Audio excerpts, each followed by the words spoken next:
Hello बच्चों, नमस्कार। मैं पूजा मिश्रा स्वागत करती हूँ आपका number 1 channel UP board high school Vidyakul में। तो कैसे हैं आप सभी लोग? आई होप आप सभी बढ़िया होंगे, मस्त होंगे, चकाचक होंगे और जबर तरीके से अपनी अपनी पढ़ाई कर रहे होंगे। तो बच्चों, आज की क्लास में मैं लेके आई हूँ आप ही की बुक का स्मृति पाठ, जो कि किसके द्वारा लिखा गया है? श्री राम शर्मा जी द्वारा लिखा गया है और बहुत ही बढ़िया और बहुत ही रोमांचक पाठ है। और बच्चों, ये पाठ पढ़ने से ना कहीं कुछ ना कुछ हम लोग को सीख मिलती है। इस पाठ में श्री राम शर्मा जी ने अपने बचपन की एक याद के बारे में बताया, एक इंसिडेंट के बारे में बताया, एक ऐसी घटना के बारे में बताया है जो कि सच में बहुत रोमांचित थी, साथ ही साथ बहुत ही खतरनाक थी। इस पाठ में हमारे श्री राम शर्मा जी किसी एवेंजर से कम नहीं थे। जैसे आपके सुपर हीरो स्पाइडरमैन थे, सुपरमैन हो गए, बैटमैन हो गए, यहाँ तक कि शक्तिमान को भी ले ले, तो हमारे यहाँ पर जो श्री राम शर्मा जी का रोल था वो कुछ उसी प्रकार था। बहुत ही बढ़िया पाठ, बहुत ही रोमांचक पाठ, जिसको आज हम लोग पूरा विद एक्सप्लेनेशन पढ़ेंगे और साथ ही साथ श्री राम शर्मा जी का जीवन परिचय पढ़ेंगे। तो आइए बच्चों, शुरुआत करते हैं। उससे पहले जल्दी जल्दी आप सभी लोग सेशन को शेयर कर दीजिए और जितने बच्चे नए जुड़े हैं, बच्चा चैनल को सब्सक्राइब कर लीजिए, लाइक कर दीजिए, कमेंट करना बिल्कुल मत भूलिएगा और अपने सभी यारों दोस्तों को सबको शेयर कर दीजिए, क्योंकि आप लोग पढ़ रहे हैं हमारे इस बेहतरीन channel UP board high school में। स्मृति, स्मृति का मतलब होता है याद। मतलब किसी चीज की याद आना या कोई ऐसी घटना या कोई ऐसी घटना जिसको याद किया जा सके। सबके जीवन में एक एक बार हुई है, सबके लाइफ में कुछ ना कुछ होता रहता है ऐसे, है ना? तो यही कुछ हुआ था हमारे श्री राम शर्मा जी के जीवन में। बेटा पहले इनका जीवन परिचय पढ़ लेते हैं। तो बेटा इनका जो जन्म स्थान है वो है किरथरा, मैनपुरी, उत्तर प्रदेश। श्री राम शर्मा जी का जन्म कब हुआ था? किरथरा, मैनपुरी, उत्तर प्रदेश। जन्म एवं मृत्यु की बात करें तो सन 1892 ईस्वी में इनका जन्म हुआ और वहीं अगर मृत्यु देखें तो 1967 ईस्वी में इनकी मृत्यु हुई। जन्म एवं मृत्यु दोनों इनकी आपको यहाँ दिख रही होगी और आगे आगे साथ में अभी हम लोग विस्तार रूप में जब इनका जीवन परिचय पढ़ेंगे तब आप लोग को सारी चीजें क्लियर हो जाएगी। भाषा जो इनकी लेखनी की थी वो सहज थी, सरल थी, प्रवाह युक्त, खड़ी बोली थी। शैली में अगर बात करते हैं तो चित्रात्मक, आत्मकथात्मक, वर्णनात्मक, विवेचनात्मक शैली थी। ठीक है, ये इनकी शैलियां थी। इन्हीं सारे पॉइंट्स को जोड़कर आप पूर्ण रूप से इनका पूरा जीवन परिचय लिखेंगे बच्चा। आगे अगर शुक्ल एवं शुक्लोत्तर युग के लेखक थे, इनको दोनों युग के लेखक कहे जाते हैं। ये दोनों युगों में इन्होंने कई सारी लेखनी लिखी। ठीक है, संपादन की अगर बात करते हैं तो विशाल भारत इनकी संपादिका पत्रिका है। इन्होंने किसका संपादन किया? विशाल भारत नाम पत्रिका का। हिंदी साहित्य में स्थान, ये शिकार साहित्य के रूप में चर्चित हैं। ये शिकार साहित्य लिखा करते थे। अब शिकार साहित्य क्या होता है? शिकार साहित्य जिसमें शिकार वगैरह का वर्णन किया हो। ठीक है, तो श्री राम शर्मा जी की तस्वीर आप लोग यहाँ देख सकते हैं। ये था इनके जीवन परिचय का छोटा सा रूप। आइए विस्तार तरीके से इनका जीवन परिचय हम लोग पढ़ते हैं। तो श्री राम शर्मा का जन्म उत्तर प्रदेश के मैनपुरी जिले के किरथरा, मक्खनपुर के पास नामक गांव में 23 मार्च सन 1892 ईस्वी को हुआ था। इनकी प्रारंभिक शिक्षा मक्खनपुर में ही हुई। इसके पश्चात इलाहाबाद विश्वविद्यालय से बीए की परीक्षा उत्तीर्ण की। ये अपने बाल्यकाल से ही अत्यंत साहसी एवं आत्मविश्वासी थे। राष्ट्रीयता की भावना भी इनमें कूट कूट कर भरी हुई थी। प्रारंभ में इन्होंने शिक्षण कार्य भी किया। राष्ट्रीय आंदोलन में इन्होंने सक्रिय भाग लिया और जेल भी गए। आत्मविश्वास इनका इतना सबल था कि बड़ी से बड़ी कठिनाई आने पर भी विहल नहीं होते थे। इनका विशेष झुकाव लेखन और पत्रकारिता की ओर था। ये लंबे समय तक विशाल भारत पत्रिका के संपादक रहे। इनके जीवन के अंतिम दिन बड़ी कठिनाई से बीते। लंबी बीमारी के बाद सन 1967 ईस्वी में इनका स्वर्गवास हो गया। ये तो था इनका छोटा सा जीवन परिचय। अब आइए बात करते हैं इनके साहित्यिक परिचय की। हम छोटा सा है वो भी पढ़ लेते हैं कि श्री राम शर्मा ने अपना साहित्यिक जीवन पत्रकारिता से आरंभ किया। विशाल भारत के संपादन के अतिरिक्त इन्होंने गणेश शंकर विद्यार्थी के दैनिक पत्र प्रताप में भी सह संपादक के रूप में कार्य किया। ठीक है, इन्होंने गणेश शंकर जी की एक पत्रिका जाती थी जिसका क्या नाम था बेटा? पत्र था प्रताप। उसमें भी इन्होंने सह संपादक के रूप में काम किया, साथ में संपादक के साथ में। ठीक है, आगे बात करते हैं। राष्ट्रीयता की भावना से ओतप्रोत एवं जनमानस को झकझोर देने वाली लेख लिखकर इन्होंने अपार ख्याति अर्जित की। ये शिकार साहित्य के प्रसिद्ध लेखक थे। हिंदी साहित्य में शिकार साहित्य का प्रारंभ इन्हीं के द्वारा माना जाता है। अगर शिकार साहित्य का प्रारंभ देखा जाए तो इन्हीं के द्वारा शिकार साहित्य का प्रारंभ हुआ है।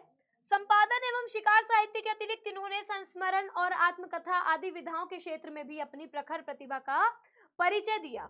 इन्होंने ज्ञानवर्धक एवं विचारोत्तेजक लेख भी लिखे हैं जो विभिन्न पत्र पत्रिकाओं में प्रकाशित होते रहे। ठीक है, चलिए आगे बात करते हैं अगर इनकी कृतियों की, तो शर्मा जी ने संस्मरण, जीवनी, शिकार साहित्य आदि विविध विधाओं में साहित्य का सृजन किया था। इनकी कृतियों का विवरण इस प्रकार है, कुछ इस प्रकार से अगर इनकी कृतियां देखी जाए तो उनका विवरण यहाँ दिया हुआ है, हम लोग एक एक करके पढ़ते हैं। तो सबसे पहले बात करेंगे हम लोग शिकार साहित्य की। तो प्राणों का सौदा, जंगल के जीव, बोलती प्रतिमा और शिकार, ये इनके बेटा शिकार साहित्य है। इन सभी रचनाओं में शिकार का रोमांचकारी वर्णन किया गया है। इसके साथ ही पशुओं के मनोविज्ञान का भी सम्यक परिचय मिलता है। आगे बात करते हैं संस्मरण साहित्य की। तो सेवाग्राम की डायरी सन 42 के संस्मरण, इनमें लेखक ने तत्कालीन समाज की झांकी बड़े ही रोचक ढंग से प्रस्तुत की है। उस समय जब स्वतंत्रता का समय चल रहा था, आजादी का समय चल रहा था, तो उस समय समाज का जिस प्रकार रूप था उसको बहुत ही रोचक तरीके से इन्होंने अपने संस्मरण में प्रस्तुत किया है। ठीक है, आगे बात करते हैं जीवनी की। तो गंगा मैया एवं नेताजी, इसके अतिरिक्त विभिन्न पत्र पत्रिकाओं में प्रकाशित फुटकर लेख भी आपकी साहित्य साधना के ही अंग है। ठीक है, तो ये थी इनकी कृतियां।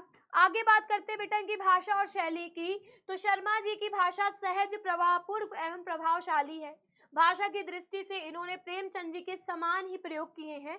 इन्होंने अपनी भाषा को सरल एवं सुबोध बनाने के लिए संस्कृत, उर्दू, अंग्रेजी के शब्दों का साथ साथ लोक भाषा के शब्दों भी प्रयोग किए हैं। मुहावरों एवं कहावतों का प्रयोग इनके कथन को स्पष्ट एवं प्रभावी बनाता है।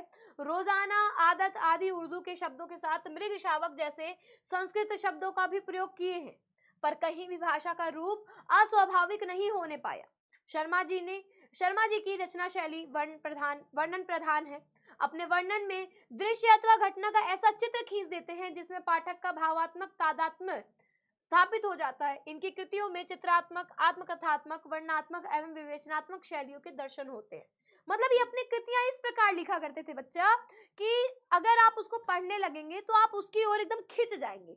ऐसी कृतियां इनकी, मतलब वो एक तरह से आपको प्रभावित करेगी, एक तरह से आपके अंदर सस्पेंस लाएगी कि इसको पढ़ते जाओ, कुछ ना कुछ तो इसमें नया हम लोग को मिलने वाला है ना। चलिए आगे बात करते हैं अब हम लोग पाठ की। स्मृति पाठ, ये गांव की कहानी है। जब ये गांव में थे तो क्या होता था क्या नहीं होता था, बहुत अच्छे। तो पहले बचपन के बच्चे भाई, अगर आप लोग गांव जाओगे, हमारे शहर के बच्चों को तो बहुत बांध के रखा जाता है, तो वो तो इतने शैतान नहीं होते हैं। लेकिन हमारे जो गांव के बच्चे हैं ना, वो छुट्टा आवारा है, जहां मन हो वहीं निकल लेते हैं, जहां मन हो वहीं खेलने कूदने लगते हैं। तो कुछ इसी प्रकार हमारे श्री राम शर्मा जी भी थे। वो स्कूल जाते थे, स्कूल से वापसी में वो इधर उधर खेलते फिरते शाम तक में घर आते थे। वो तभी की कहानी है। अब शुरुआत करते कहानी की। कहानी क्या है, ये इनकी असली कहानी है इनके जीवन की। कि सन 1908 ईस्वी की बात है। कब की बात है बेटा? 1908 ईस्वी की। दिसंबर का आखिरी है, जनवरी का प्रारंभ होगा। चिल्ला जाड़ा पड़ रहा था, मतलब इतना भयंकर वाला जाड़ा पड़ रहा था कि पूछिए ना, एकदम चिल्ला वाला कि मुंह से आवाज निकल जाए। 2-4 दिन पूर्व कुछ बूंदाबांदी हो गई थी, इसलिए शीत की भयंकरता और भी बढ़ गई थी। सायकाल के 3:30 या 4 बजे होंगे, कई साथियों के साथ मैं झरबेरी के पेड़ तोड़ तोड़ कर खा रहा था कि गांव के पास से एक आदमी ने जोर से पुकारा कि तुम्हारे भैया बुला रहे हैं, शीघ्र ही घर लौट जाओ। मैं घर को चलने लगा, साथ में छोटा भाई भी था। भाई साहब की मार का डर था, इसलिए सहमा हुआ चला जाता था। समझ में नहीं आता था कि कौन सा कसूर बन पड़ा। डरते डरते घर में घुसा। आशंका थी कि बेर खाने के अपराध में ही तो पेशी ना हो। मतलब वो अपने भाई से इतना डरते थे कि जब किसी ने उनको आवाज लगाई कि चलो भैया तुमको घर बुला रहे हैं, तो उनके मन में सारे ख्याल आ गए, सारे कांड याद आ गए कि कौन सा कांड मैंने कर दिया, कौन सी गलती हो गई। बेर खा रहा था, उसकी शिकायत तो नहीं पहुंच गई जो बड़े भैया बुला लिया, अब कूटे जाएंगे, अब मार खाएंगे, है ना। आगे, हाँ, आगे था कि डरते डरते घर में घुसा। आशंका थी कि बेर खाने के अपराध में ही तो पेशी ना हो। पर आंगन में भाई साहब को पत्र लिखते पाया। अब पीटने का भ्रम दूर हुआ। हमें देखकर भाई साहब ने कहा, इन पत्रों को ले जाकर मक्खनपुर डाक खाने में डाल आओ। तेजी से जाना, जिससे शाम की डाक में ही चिट्ठियां निकल जाएं, ये बड़ी जरूरी है। जाड़े के दिन थे ही, तिस पर हवा का प्रकोप से कपकपी लग रही थी। हवा मज्जा तक ठिठुरा रही थी, मतलब इतना ठंड थी और हवा चली रही थी जो अंदर की हम लोग की मांसपेशियों तक को ठिठुरा रही थी। इसीलिए हमने कानों को धोती से बांधा। माँ ने भुंजाने के लिए थोड़े से चने एक धोती में बांध दिए। हम दोनों भाई अपना अपना डंडा लेकर घर से निकल पड़े। उस समय उस बबूल के डंडे से जितना मोह था उतना इस उम्र में राइफल से नहीं। मतलब एक डंडा लिए थे बबूल का, उस समय जितना मोह उस डंडे से था उतना मोह राइफल से नहीं था। मेरा डंडा अनेक सांपों के लिए नारायण वाहन हो चुका था। ठीक है, मतलब उस डंडे से उन्होंने कई सांपों को मारा था। नारायण वाहन मतलब सांपों को स्वर्ग पहुंचा दिया था, तो भगवान के पास पहुंच गए। मक्खनपुर के स्कूल और गांव के बीच पड़ने वाले आम के पेड़ों से प्रतिवर्ष उससे आम झोरे जाते थे। इस कारण हम मूक डंडा सजीव सा प्रतीत होता था। प्रसन्न वदन हम दोनों मक्खनपुर की ओर तेजी से बढ़ते लगे। चिट्ठियों को मैंने टोपी में रख लिया क्योंकि कुर्ते में जेब न थी। हम दोनों उछलते कूदते एक ही सांस में गांव से 4 फलांग दूर उस कुएं के पास आ गए जिसमें एक अति भयंकर काला सांप पड़ा हुआ था। कुआं कच्चा था और 24 हाथ मतलब 36 फीट गहरा था। जो कुआं था वो कच्चा था और 24 हाथ गहरा, 36 फीट के लगभग। उसमें पानी ना था। उसमें ना जाने सांप कैसे गिर गया था। कारण कुछ भी हो, हमारा उसके कुएं में होने का ज्ञान केवल 2 महीने का था। मतलब उसमें सांप था ये तो उनको पता था, है ना। बच्चे नटखट होते ही हैं। मक्खनपुर पढ़ने जाने वाली हमारी टोली पूरी वानर टोली थी। एक दिन हम लोग स्कूल से लौट रहे थे कि हमको कुएं में उजकने की सूझी। उजकने मतलब उसमें ऐसे उठ के झांकने की सूझी, है ना। सबसे पहले उड़कने वाले मैं ही था। कुएं में झांक कर एक डेला फेंका कि उसकी आवाज कैसी होती है। उसके सुनने के बाद अपनी बोली की प्रतिध्वनि सुनने की इच्छा थी। पर कुएं में जो ही डेला गिरा त्यों ही एक फुसकार सुनाई पड़ी। कुएं के किनारे खड़े हुए हम सब बालक पहले तो फुसकार से चकित हो गए, जैसे किलोले करता हुआ मृग समूह अति समीप के कुत्ते की भौंक से चकित हो जाता है ना। उसके उपरांत सभी ने उझक उझक कर एक एक डेला फेंका और कुएं से आने वाली क्रोधपूर्ण फुसकार पर कहकाहे लगाए। गांव से मक्खनपुर जाते और मक्खनपुर से लौटते समय प्राय प्रतिदिन ही कुएं में डेले डाले जाते थे। मैं तो आगे भाग कर आ जाता था और टोपी को एक हाथ से पकड़कर दूसरे हाथ में डेला फेंकता था। यह रोजाना की आदत हो गई थी। सांप से फुसकार करवा लेना मैं उस समय बड़ा काम समझता था। इसलिए जैसे ही हम दोनों उस कुएं की ओर से निकले, कुएं में डेला फेंककर फुसकार सुनने की प्रवृत्ति जागृत हो गई। मैं कुएं की ओर बढ़ा। छोटा भाई मेरे पीछे ही हो लिया, जैसे बड़े मृग शावक के पीछे छोटा मृग शावक हो लेता है। कुएं के किनारे से एक डेला उठाया और उजक कर एक हाथ से टोपी उतारते हुए सांप पर डेला गिरा दिया। पर मुझ पर तो बिजली सी गिर पड़ी। सांप ने फुसकार मारी या नहीं, डेला उसे लगा या नहीं, यह बात अब तक स्मरण नहीं। टोपी के हाथ में लेते ही तीनों चिट्ठियां चक्कर काटती हुई कुएं में गिर रही थी। मतलब जैसे ही वो झुके डेला मारने के लिए, तो उनको याद नहीं था कि जो उनके पास टोपी है उसमें उन्होंने चिट्ठियां रखी हुई है, चिट्ठियां थी। और वो क्या हुआ, वो चिट्ठियां उसी में से राउंड मारते मारते गिर गई। अब वो तो भैया चौंक गए कि डेला लगा कि नहीं लगा, सांप ने फुसकार मारी कि नहीं मारी, चिट्ठियां तो गई। अकस्मात जैसे घास चढ़ते हुए हिरन की आत्मा गोली से हत होने पर निकल जाती है और वह तड़पता रह जाता है, उसी भांति वे चिट्ठियां क्या टोपी से निकल गई। मेरी तो जान निकल गई। उनके गिरते ही मैंने उनको पकड़ने के लिए एक झपट्टा भी मारा, ठीक वैसे जैसे घायल शेर शिकारी को पेड़ पर चढ़ते देख उस पर हमला करता है। पर वह तो पहुंच से बाहर हो चुकी थी। उनको पकड़ने की घबराहट में मैं स्वयं ही झटके के कारण कुएं में गिर गया होता। कुएं की पाट पर बैठे हम रो रहे थे, छोटा भाई ढाड़े मारकर और मैं चुपचाप आंखें दबदबाकर। पतीली में उफान आने से ढकना ऊपर उठ जाता है और पानी बाहर टपक जाता है। निराशा, पिटने के भय और उद्वेग से रोने का उफान आता था। पलकों के ढकने भीतरी भावों को रोकने का प्रयत्न करते थे, पर कपोलों पर आंसू बलक ही जाते थे। माँ की गोद की याद आती थी। जी चाहता था कि माँ आकर छाती से लगा ले और लाड प्यार करके कह दे कि कोई बात नहीं, चिट्ठियां फिर लिख ली जाएंगी। तबीयत करती थी कि कुएं में बहुत सी मिट्टी डाल दी जाए और घर जाकर कह दिया जाए कि चिट्ठी डाल आए। पर उस समय झूठ बोलने में जानता ही ना था। मतलब वो इतना डर गए थे कि उनके दिमाग में तरह तरह के विचार आने लगे कि क्या किया जाए, ये कर दे तो सही हो जाए, वो कर दे तो सही हो जाए, चलो ऐसा कर देते हैं। मतलब काफी घबरा से गए थे। घर लौटकर सच बोलने से रुई की भांति धुनाई होती। मार के ख्याल से शरीर ही नहीं मन भी कांप जाता था। सच बोलकर पीटने के भावी भय और झूठ बोलकर चिट्ठियों के न पहुंचने की जिम्मेदारी के बोझ से दबा मैं बैठा सिसक रहा था। इसी सोच विचार में 15 मिनट होने को आए। देर हो रही थी और उधर दिन का बुढ़ापा बढ़ता जा रहा था।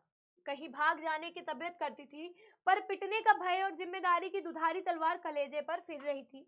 दृढ़ संकल्प से दुविधा की बेड़ियां कट जाती है। मेरी दुविधा भी दूर हो गई। कुएं में घुसकर चिट्ठियों को निकालने का निश्चय किया। कितना भयंकर निर्णय था। पर जो मरने को तैयार हो उसे क्या, मूर्खता अथवा बुद्धिमत्ता से किसी काम को करने के लिए कोई मौत का मार्ग ही स्वीकार कर ले, और वह भी जानबूझकर, तो फिर वह अकेला संसार से भिड़ने को तैयार हो जाता है। और फल, उसे फल की क्या चिंता, फल तो किसी दूसरी शक्ति पर निर्भर है। उस समय चिट्ठियां निकालने के लिए मैं विषधर से भिड़ने को तैयार हो गया। पासा फेंक दिया था। मौत को आलिंगन हो अथवा सांप से बचकर दूसरा जन्म, इसी की कोई चिंता ना थी। पर विश्वास यह था कि डंडे से सांप को पहले मार दूंगा, तब फिर चिट्ठियां उठा लूंगा। मतलब लेखक ने मन में सोच लिया था कि अब कुछ भी हो जाए, अब मुझे चिट्ठियां उठानी है बस। अब जो होगा देखा जाएगा, जो करना होगा देखा जाएगा, जिंदा रहूं मर जाऊं, पर मुझे चिट्ठियां निकालनी है। किसी तरह उन्होंने हिम्मत जुटाई और उस कुएं में जाने का निश्चय किया। ठीक है, बस इसी दृढ़ विश्वास के बते पर मैंने कारे में घुसने की ठानी, कुएं में घुसने की ठानी। छोटा भाई रोता था और उसके रोने का तात्पर्य था कि मेरी मौत मुझे नीचे बुला रही। यद्यपि वह शब्दों से न कहता था, वास्तव में मौत सजीव और नग्न रूप से कुएं में बैठी थी। पर उस नग्न मौत से मुठभेड़ के लिए मुझे भी नग्न होना पड़ा। छोटा भाई भी नंगा हुआ। एक धोती मेरी, एक छोटे भाई की, एक चने वाली, 2 कानों में बंधी हुई धोतियां, 5 धोतियां और कुछ रस्सी मिलाकर कुएं की गहराई के लिए काफी हुई।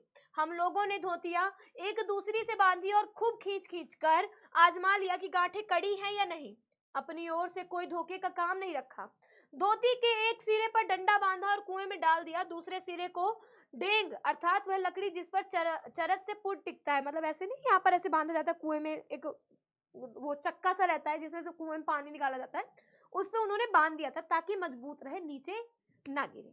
ठीक है, गांठ लगाकर छोटे भाई को दे दिया। छोटे भाई केवल 8 वर्ष का था, इसलिए धोती को डेंग से कड़ी करके बांध दिया और तब उसे खूब मजबूती से पकड़ने के लिए कहा।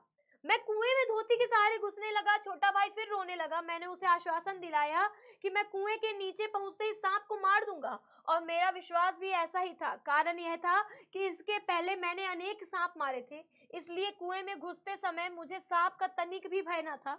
उसको मारना मैं बाएं हाथ का खेल समझता था। कुएं के धरातल से जब 4-5 गज रहा होगा, तब ध्यान से नीचे को देखा तो अकल चकरा गई। सांप फन फैलाए धरातल से एक हाथ ऊपर उठा हुआ लहरा रहा था। पूंछ और पूंछ के समीप का भाग पृथ्वी पर था। आधा अग्र भाग ऊपर उठा हुआ मेरी प्रतीक्षा कर रहा था।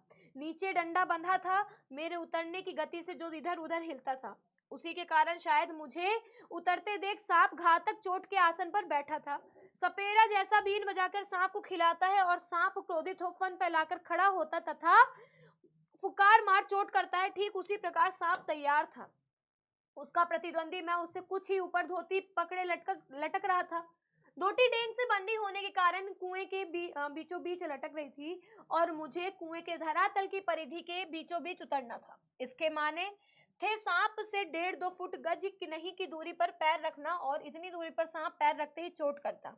स्मरण रहे, कच्चे कुएं का व्यास बहुत कम होता है। अब उन्होंने पूरा मैथमेटिक्स लगाया दिमाग में कि अरे यार, सांप ऐसी जगह बैठा है, मुझे बीच में उतरना था और कम से कम इतनी दूर पे उतरना था कि सांप मुझे मार ना सके। पर सांप तो ऐसी जगह बैठा था कि अगर मैं कहीं भी उतरूं तो मुझे डस लेगा, क्योंकि जो कच्चा कुआं होता है ना, उसका जो व्यास होता है अंदर का, जो गहराई की गोलाई होती है अंदर, बहुत कम होती है ना। नीचे तो वह 1.5 गज से अधिक होता ही नहीं। ऐसी दशा में कुएं में मैं सांप से अधिक 4 फुट की दूरी पर रह सकता था, वह भी उस दशा में जब सांप मुझसे दूर रहने का प्रयत्न करता। पर उतरना तो था कुएं के बीच में, क्योंकि मेरा साधन बीचों बीच लटक रहा था। ऊपर से लटक कर तो सांप मारा नहीं जा सकता था, उतरना तो था ही। थकावट से ऊपर चढ़ भी नहीं सकता था। अब तक अपने प्रतिद्वंदी को पीठ दिखाने का निश्चय नहीं किया था। यदि ऐसा करता भी तो कुएं के धरातल पर उतरे बिना क्या मैं ऊपर चढ़ सकता था? मतलब उन्होंने सोचा कि अब मैं वापस जा भी नहीं सकता, क्योंकि वापस जाने के लिए मुझे नीचे उतरना ही पड़ेगा। धीरे धीरे उतरने लगा। एक एक इंच जो मैं नीचे उतरता जाता था, त्यों तो मेरी एकाग्र चित्तता बढ़ती जाती थी। मुझे एक सूझ सूझी। दोनों हाथों से धोती पकड़ते हुए मैंने अपने पैर कुएं की बगल में लगा दिए। दीवार से पैर लगाते ही कुछ मिट्टी नीचे गिरी और सांप ने फूंक करके उस पर मुंह मारा। मेरे पैर भी दीवार से हट गए और मेरी टांगे कमर से समकोण बनाती हुई लटक गई। मतलब पैर उन्होंने ऊपर उठा लिए लटके हुए। ठीक है, पर इससे सांप से दूरी और कुएं के बगल से सटाए और कुछ धक्के के साथ अपने प्रतिद्वंदी के सम्मुख कुएं की दूसरी ओर 1.5 गज पर कुएं के धरातल पर खड़ा हो गया। आंखें चार हुई। शायद एक दूसरे ने पहचाना। सांप को चक्षुश्रवा कहते हैं। सांप को बेटा चक्षुश्रवा कहते हैं, मतलब जो सांप है ना वो अपने कानों से देखता है, उसके आंखें नहीं, अपने कानों से आंखों से सुनता है। चक्षुश्रवा, सॉरी, अपनी आंखों से वो सुनता है, मतलब सांप के कान नहीं होते, वो अपनी आंखों से सुनता है। जो उसकी आंखें वो उसी से महसूस करता है, वो वाइब्रेशन महसूस करता है ना, ये तो सांप का वो है। मैं स्वयं चक्षुश्रवा हो रहा था। चक्षु मतलब आंखें, श्रवा मतलब सुनना। मैं खुद ही आंखों से सुन रहा था, मेरा भी दिमाग काम नहीं कर रहा था। अन्य इंद्रियों ने मानो सहानुभूति से अपनी शक्ति आंखों को दे दी हो। सांप के फन की ओर मेरी आंखें लगी हुई थी कि वह कब किस और क्यों आक्रमण करता है। सांप ने मोहनी सी डाल थी, शायद वह मेरे आक्रमण की प्रतीक्षा में था, पर जिस विचार और आशा को लेकर मैंने कुएं में घुसने की ठानी थी वह तो आकाश कुसुम था। मनुष्य का अनुमान और भावी योजनाएं कभी कभी कितनी मिथ्या और उल्टी निकलती हैं। मतलब जितना मैं सोच कर नीचे उतरा था वो सब भैया आकाश कुसुम के बराबर हो गया कि वो आसमान में फूल है उसको तोड़ना है, मेरे बस के बाहर हो रहा था। लेकिन यहाँ क्या बोलते हैं कि कभी कभी मनुष्य जो सोचता है वो कभी नहीं होता, उसका उल्टा ही हो जाता, विपरीत होता है ना।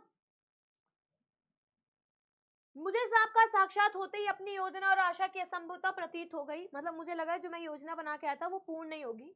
डंडा चलाने के लिए स्थान ही ना था। लाठी या डंडा चलाने के लिए काफी स्थान चाहिए जिसमें वो घुमाए जा सके। सांप को डंडे से दबाया जा सकता था, पर ऐसा करना मानो तोप के मुहरे पर खड़ा होना था। यदि फन या उसके समीप का भाग न दबा तो फिर वह पलट कर जरूर काटता, और फन के पास दबाने की कोई संभावना भी होती तो फिर उसके पास पड़ी हुई 2 चिट्ठियों को कैसे उठाता। 2 चिट्ठियां उसके पास और उसके सटी हुई पड़ी थी और एक मेरी ओर थी। मैं तो चिट्ठियां लेने ही उतरा था। हम दोनों अपने पैरों पर डटे थे। उस आसन पर खड़े खड़े मुझे 4-5 मिनट हो गए। दोनों ओर मोर्चे पड़े हुए थे, पर मेरा मोर्चा कमजोर था। कहीं सांप मुझ पर झपट्टा पड़ता तो मैं यदि बहुत करता तो उसे पकड़कर कुचलकर मार देता, पर वह तो अचूक तरल विषय मेरे शरीर में पहुंचा ही देता और अपने साथ साथ मुझे भी ले जाता। अब तक सांप ने वार न किया था, इसलिए मैंने भी उसे डंडे से दबाने का ख्याल छोड़ दिया। ऐसा करना उचित भी न था। अब प्रश्न था कि चिट्ठियां कैसे उठाए जाए। बस एक सूरत थी, डंडे से सांप की ओर से चिट्ठियों को सरकाया जाए। यदि सांप टूट पड़ा तो कोई चारा न था। कुर्ता था और कोई कपड़ा ना था जिसे सांप के मुंह की ओर करके उसके फन को पकड़ लूं। मतलब वो सारी योजना बनाए बैठी थी कि सांप अगर ऐसे मारता है तो मैं क्या करूंगा। अब मेरे पास सिर्फ कुर्ता है जिससे मैं उसके फन को पकड़ सकूं, अगर उसने मुझे ज्यादा अत्यधिक तेज फन मार दिया तो मैं कैसे बचूंगा। उनके दिमाग में चल रहा था सारी चीजें, ठीक है। मारना या बिल्कुल छेड़खानी ना करना, ये 2 मार्ग थे। सो पहला मेरी शक्ति के बाहर था, बाध्य होकर दूसरे मार्ग का अवलंबन करना पड़ा। डंडे को लेकर ज्यों ही मैंने सांप की दाईं ओर पड़ी हुई चिट्ठियों की ओर उसे बढ़ाया कि सांप का फन पीछे की ओर हुआ और धीरे धीरे डंडा चिट्ठी की ओर बढ़ा, और ज्यों ही चिट्ठी के पास पहुंचा कि फुंकार के साथ काली बिजली तड़पती और डंडे पर गिरी। मतलब जैसे ही डंडा वहां पहुंचा सांप ने डस दिया उस डंडे के ऊपर। हृदय में कंप हुआ और हाथों ने आज्ञा न मानी। डंडा छूट पड़ा। मैं तो ना मालूम कितना ऊपर उछल गया, जानबूझकर नहीं, यूं ही बिदक कर। उछलकर जो खड़ा हुआ तो देखा डंडे के सिर पर 3-4 स्थानों पर पीप सा कुछ लगा हुआ है। वह विष था। सांप ने मानो अपनी शक्ति का सर्टिफिकेट सामने रख दिया था, पर मैं तो उसकी योग्यता का पहले से ही कायल था। उस सर्टिफिकेट की जरूरत न थी। सांप ने लगातार फूं-फूं करके डंडे पर 3-4 चोटें की। वह डंडा पहली बार ही इस भांति अपमानित हुआ था, पर या शायद वह सांप का उपहास कर रहा था। उधर ऊपर फूंफू और मेरे उछलने और फिर अपने वही धमाके से खड़े होने से छोटे भाई ने समझा कि मेरा कार्य समाप्त हो गया। उसको मतलब जैसे सांप फुफकार रहा था, डंडा उठा, वो उछला, वो गिरा, तो उसको लगा, ऊपर वाले जो उसका छोटा भाई था उसको लगा कि भैया गए, भैया का काम खत्म। और बंधुत्व का नाता फूंफू और धमाके से टूट गया। उसने ख्याल किया कि सांप के काटने से मैं गिर गया। मेरे कष्ट और विरह के ख्याल से उसके कोमल हृदय को धक्का लगा। भातृ स्नेह के ताने बाने को चोट लगी, उसकी चीख निकल गई। छोटे भाई की आशंका बेजा न थी, पर उस फू और धमाके से मेरा साहस कुछ बढ़ गया। दोबारा फिर उसी प्रकार लिफाफे को उठाने की चेष्टा की। अब की बार सांप ने वार भी किया और डंडे से चिपट भी गया। डंडा हाथ से छूटा तो नहीं, पर झिझक, सहम अथवा आतंक से अपनी ओर खींच गया और गुंजल्क मारता हुआ सांप का पिछला भाग मेरे हाथों से छू गया। उफ, कितना ठंडा था। डंडे को मैंने एक और पटक दिया। यदि कहीं उसका दूसरा वार पहले होता तो उछलकर मैं, मतलब क्या हुआ कि किसी तरह वो डंडे पे लपट गया और वो सांप का जो पिछला भाग था वो लेखक के हाथ में छूट गया। बहुत अजीब सा महसूस हुआ, ठंडा सा, अजीब सा। हाँ जी, आगे। उसका दूसरा वार पहले होता तो उछलकर मैं सांप पर गिरता और ना बचता। अगर ये जिस तरह वो दूसरा वार अगर पहले किया होता तो शायद वो उछलकर लेखक उसी के ऊपर गिर जाता और जिंदा ना बचता। लेकिन जब जीवन होता है तब हजारों ढंग बचने के निकल आते हैं। वह दैवी कृपा थी। डंडे के मेरी ओर खींच आने से मेरे और सांप के आसन बदल गए। मतलब जैसे उन्होंने डंडा खींचा तो वो और सांप का जो जगह थी वो बदल गई, क्योंकि सांप उस डंडे पे लपट गया था, है ना। मैंने तुरंत ही लिफाफे और पोस्ट कार्ड चुन लिए, चिट्ठियों को धोती के छोर से बांध लिया और छोटे भाई ने उन्हें ऊपर खींच लिया। डंडे को सांप के पास से उठाने में भी बड़ी कठिनाई पड़ी। सांप उससे खुलकर उस पर धरना देकर बैठा था। जीत तो मेरी हो चुकी थी पर अपना निशान गंवा चुका था। आगे हाथ बढ़ाता तो सांप हाथ पर वार करता, इसलिए कुएं की बगल से एक मुट्ठी मिट्टी लेकर मैंने उसकी दाईं ओर फेंकी कि वह उस पर झपटा, और मैंने दूसरे हाथ से उसकी बाईं ओर से डंडा खींच लिया। पर बात की बात उसने दूसरी ओर भी वार किया। यदि बीच में डंडा ना होता तो पैर में उसके दांत गड़ गए होते। किसी तरह उन्होंने वहां से डंडा खींचने की कोशिश की, लेकिन नहीं, सांप ने वहां भी वार किया। अब ऊपर चढ़ना कोई कम कठिन काम न था। केवल हाथों के सहारे, पैरों के बिना कहीं लगाए हुए 36 फुट ऊपर चढ़ना मुझसे अब नहीं हो सकता। 15-20 फुट बिना पैरों के सहारे केवल हाथों के बल चलने की हिम्मत रखता हूँ, कम ही अधिक नहीं। पर उस 11 वर्ष की अवस्था में मैं 36 फुट चढ़ा। बाहें भर गई थी, छाती फूल गई थी, धौकनी चल रही थी। पर एक एक इंच सरक सरक कर अपनी भुजाओं के बल मैं ऊपर चढ़ाया। यदि हाथ छूट जाते तो क्या होता, इसका अनुमान करना कठिन है। ऊपर आकर बेहाल होकर थोड़ी देर तक पड़ा रहा। देह को झाड़ झूर कर धोती कुर्ता पहना। फिर किशनपुर के लड़के को, जिसने ऊपर चढ़ने की चेष्टा को देखा था, ताकीद करके कि वह कुआं वाली घटना किसी को न कहे, हम लोग आगे बढ़े। सन 1915 ईस्वी, मतलब यहाँ तक वो हुआ। फिर वहां कोई एक लड़का था जो इस सारी घटना देख रहा था। फिर उसको समझाया कि सुनो, ये किसी को पता नहीं चलनी चाहिए, बात जो हो गया सो हो गया, कहीं बताने की जरूरत नहीं है। इतना करके फिर वो आगे बढ़ गए। सन 1915 ईस्वी में मैट्रिकुलेशन पास करके उपरांत वह घटना मैंने माँ को सुनाई। सजल नेत्रों से माँ ने मुझे गोद में ऐसे बिठाया लिया जैसे चिड़िया अपने बच्चे को डैने के नीचे छिपा लेती है। कितने अच्छे थे वे दिन। उस समय राइफल ना थी, डंडा था, और डंडे का शिकार कम से कम उस सांप का शिकार राइफल के शिकार से कम रोचक और भयानक ना था। तो ये थी बेटा पूरी कहानी, जिसमें लेखक ने कितनी बहादुरी दिखाई, कितने मतलब साहसी कार्य किया, किस प्रकार उन्होंने सांप को चकमा देगा, किस तरीके से चिट्ठियां निकाली। इतनी कम उम्र में उन्होंने बहुत बड़ी घटना का सामना किया। आप लोग के जीवन में अगर कोई ऐसी घटना हुई है तो कमेंट बॉक्स में जरूर बताइएगा। ये पूरी कहानी थी, और हमें लेखक से यही चीज सीखनी चाहिए कि हमेशा साहसी रहें, समय पड़ने पर कभी डरे ना, पीछे ना हटे, उसका जम के सामना करें, है ना। बहुत रोचक कहानी थी, आप लोग को कैसे लगी जरूर बताइएगा। अब आगे आते हैं हम लोग इसके अंतिम पड़ाव पर, प्रश्नोत्तर पर। तो प्रश्नोत्तर जो मैंने आपको व्याख्या की उसी के हिसाब से करना है। ज्यादा प्रश्न नहीं है, 3 है। जाड़े के दिन थे, तिस पर हवा के प्रकोप से कंपकपी लग रही थी। ये 2 लाइनें अंडरलाइन है जिसका आपको व्याख्या करनी है। तो प्रश्न आपके सामने है। प्रस्तुत गद्यांश का संदर्भ लिखिए। संदर्भ में आप लोग को नॉर्मली लिखना होता है कि प्रस्तुत गद्यांश हमारी पाठ्य पुस्तक हिंदी में संकलित स्मृति नामक पाठ से लिया गया है, जिसके लेखक श्री राम शर्मा जी है। बस संदर्भ में आपको इतने ही पॉइंट्स लिखने हैं। फिर बात आती है व्याख्या की। तो व्याख्या रेखांकित अंश की करनी होती है। ये तो सबसे इजी है, क्योंकि गद्यांश की व्याख्या सबसे आसान होती है। आप एज इट इज वही लिखिए, बस थोड़े से शब्दों को आसान तरीके से अपनी भाषा में लिखने की कोशिश करें, ठीक है। फिर नीचे 3 प्रश्न है कि लेखक ने चिट्ठियों को कहाँ रख लिया था, टोपी में। लेखक ने चिट्ठियों को टोपी में क्यों रख लिया था, ताकि वो कहीं गिरे ना। लेखक ने डंडे की तुलना किससे की है, राइफल से की है, ठीक है। फिर दूसरा प्रश्न है, सांप से फुसकार करवा लेना मैं उस समय बड़ा काम समझता था, इसलिए जैसे ही हम दोनों उस कुएं की ओर से निकले, कुएं में डेला फेंककर फुसकार सुनने की प्रवृत्ति जाग गई। मतलब जैसे उस कुएं के पास से निकला, मेरे मन में इच्छा हुई कि चलो एक बार फिर से पत्थर मार के उस सांप की फुसकार सुनते हैं। उसके भी आपके सामने 3 प्रश्न है कि गद्यांश का संदर्भ लिखना है, रेखांकित अंश की व्याख्या, और लेखक को कब लगा कि उस पर बिजली सी गिर पड़ी। कब लगा, जब टोपी से चिट्ठियां निकलकर कुएं में गिर गई, ठीक है। आगे बात करते हैं, सांप को चक्षुश्रवा कहते हैं। मैं स्वयं चक्षुश्रवा हो रहा था, अन्य इंद्रियों ने मानो सहानुभूति से अपनी शक्ति आंखों को दे दी हो। ये रेखांकित अंश है। तो सांप को चक्षुश्रवा कहते हैं। लेखक कहते हैं कि सांप को आंखों से सुनने वाला जीव कहते हैं, और उस समय मैं स्वयं ही आंखों से सुनने वाला जीव समान हो रहा था। मेरी सभी इंद्रियों ने अपनी सारी शक्तियां मेरी आंखों को दे दी थी, ताकि मैं उसका सामना जम के कर सकूं। ऐसे लिखना है आपको। तो प्रस्तुत गद्यांश का संदर्भ लिखिए, रेखांकित अंश की व्याख्या जो कि मैंने बता दी, और चक्षुश्रवा के नाम से कौन सा जीव जाना जाता है, तो सांप को कहा जाता है। तो ये थे बेटा आपके संपूर्ण प्रश्न उत्तर इस पाठ के। आई होप आप लोग को ये क्लास बहुत अच्छी लगी होगी, बहुत मजा आई होगी और कहानी भी बहुत इंटरेस्टिंग लगी होगी। तो आप सब भी अपने जीवन की एक घटना के बारे में जरूर बताइएगा कमेंट बॉक्स में। इसी तरह की और भी क्लासेस में हम आपसे मिलेंगे, आपकी प्यारी पूजा मैम ऐसी ही और भी क्लासेस लेके आती रहेंगी। तब तक के लिए फिर मिलेंगे आप लोगों से। नमस्कार, टाटा, बाय बाय, सायोनारा। मिलेंगे आप लोगों से इसी चैनल पर। जय हिंद, लव यू ऑल। और हाँ, चैनल जो बच्चे नए जुड़े ना, सब्सक्राइब कर लीजिएगा और बेल आइकन जरूर दबा लीजिएगा ताकि आपको सारी नोटिफिकेशंस मिलती रहे। टाटा, राधे राधे।